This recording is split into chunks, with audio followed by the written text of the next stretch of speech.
strongly against terrorism.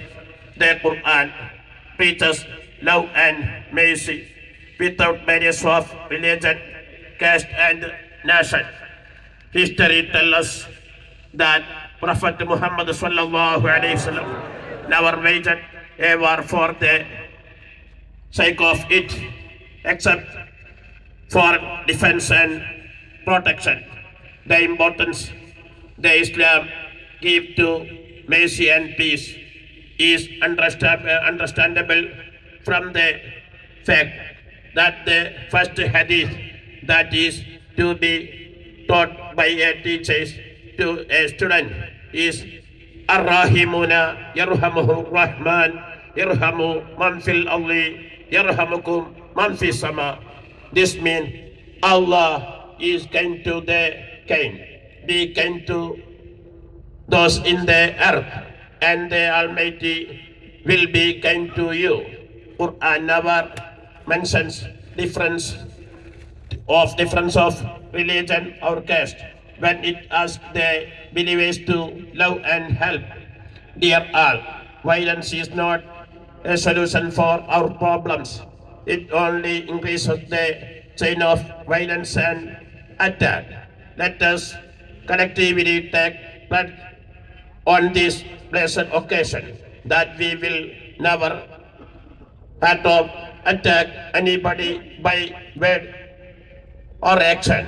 Islam also says that a true Muslim is the one who never troubles others by hand or tongue.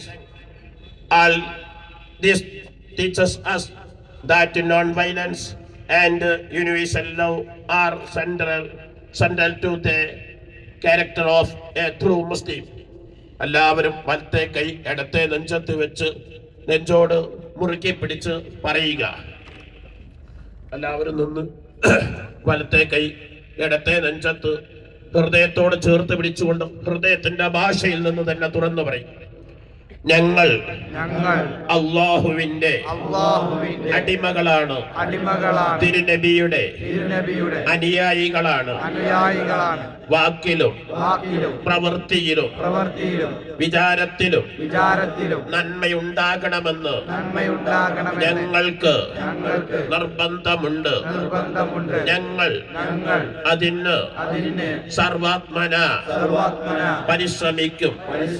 പാവപ്പെട്ടവന്റെ കണ്ണീരൊപ്പാനും പീഡിതന്റെ കൈപിടിക്കാനും ഞങ്ങൾ മുന്നിൽ നിൽക്കും.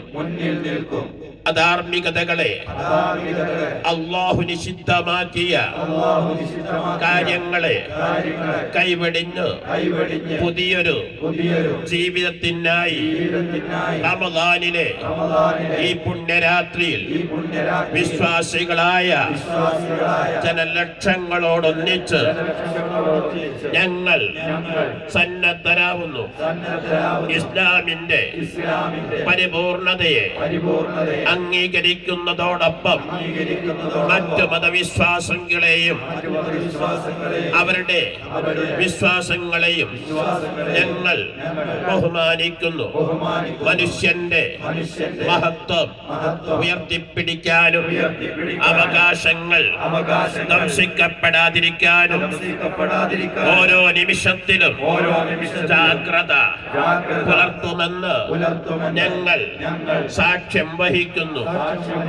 India ഞങ്ങളുടെ രാജ്യമാണ്.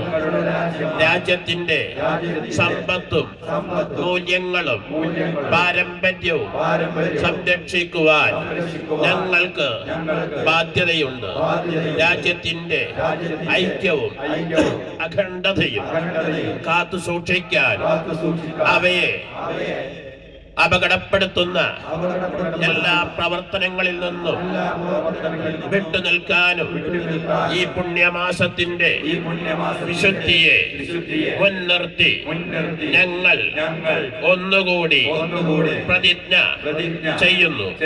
ഭീകരത, വിഘടന, വിധ്വംസക പ്രവർത്തനങ്ങൾ, വിഭാഗീയത, മതപരവും ജാതീയവും വംശീയവും രാഷ്ട്രീയവും ഭാഷാപരവുമായ എന്നിവ മഹത്തായ ഇന്ത്യയെ അസ്ഥിരപ്പെടുത്തുമെന്ന് ഞങ്ങൾ മനസ്സിലാക്കുന്നു.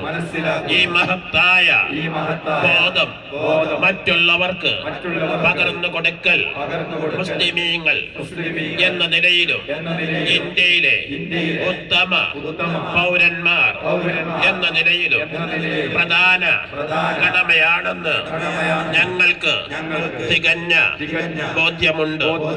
ആ കടമ പൂർണ്ണമായി നിറവേറ്റുമെന്ന് രാജ്യത്തിന്റെ ഉയരങ്ങളിലേക്ക് നയിച്ച മഹത്തുക്കളായ മുൻഗാമികളെ ആദരപൂർവം അനുസ്മരിച്ചുകൊണ്ട് വിശുദ്ധമായ ഈ രാത്രിയിൽ ഞങ്ങൾ പ്രതിജ്ഞ ചെയ്യുന്നു.